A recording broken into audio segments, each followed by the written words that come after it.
Assalamualaikum warahmatullahi wabarakatuh. Kembali lagi dengan Ibu Anissa Miftahul Izzati. Halo anak-anak, hari ini kita akan belajar tentang rantai makanan. Apa sih itu rantai makanan? Jadi, rantai makanan merupakan proses transfer energi makanan pada suatu ekosistem. Dalam sebuah ekosistem, makhluk hidup bisa menjadi sumber energi untuk makhluk hidup lainnya. Sumber energi berarti sumber makanan. Anak-anak, apakah kalian bisa melihat hubungan antar makhluk hidup pada gambar di bawah? Nah, gambar tersebut merupakan contoh yang menunjukkan hubungan makan dan dimakan antar makhluk hidup. Sederhananya, kita bisa menggambarkan hubungan ini dalam bentuk rantai makanan. Dari rumput, kemudian dimakan oleh kelinci, lalu dimakan oleh elang. Nah, tumbuhan menggunakan energi cahaya dari matahari untuk berfotosintesis.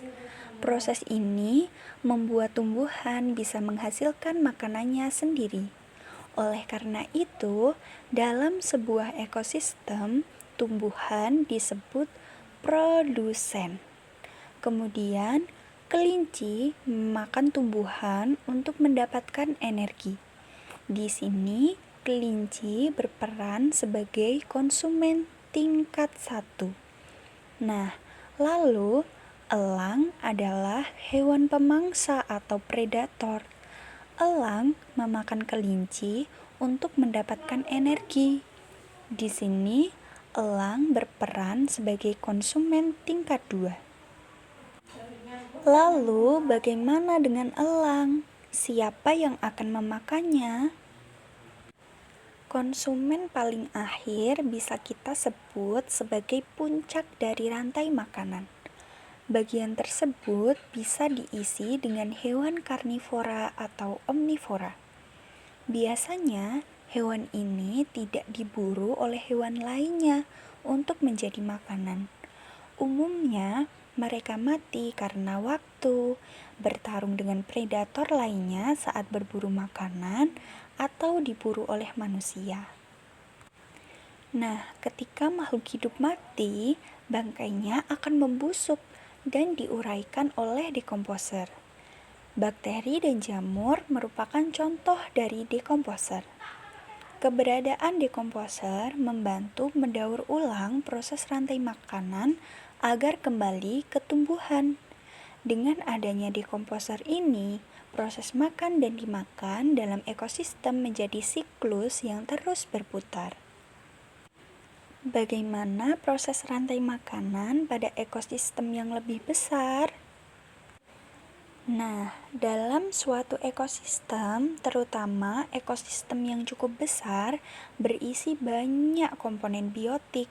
Hal ini menyebabkan produsen bisa dimakan oleh lebih dari satu konsumen. Begitu juga dengan predator yang bisa memangsa lebih dari satu jenis hewan. Nah, anak-anak, apa sih itu jaring-jaring makanan?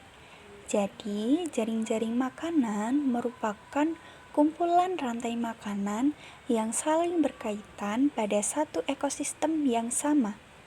Hal ini dapat terjadi karena dalam ekosistem yang luas, makhluk hidup yang sama bisa berada pada lebih dari satu rantai makanan. Pada jaring-jaring makanan, konsumen bisa memiliki peran yang berbeda. Nah, anak-anak, perhatikan jaring-jaring makanan di atas. Ada berapa rantai makanan di sana? Jika kalian perhatikan, laba-laba bisa berperan sebagai konsumen 2, namun juga bisa berperan sebagai konsumen 3. Nah, dalam gambar tersebut ternyata ada 2 rantai makanan. Yang pertama, diawali dari bunga sebagai produsen, kemudian dimakan oleh kupu-kupu sebagai konsumen 1, dan dimakan oleh laba-laba sebagai konsumen 2. Kemudian yang kedua bisa dimulai dari bunga sebagai produsen.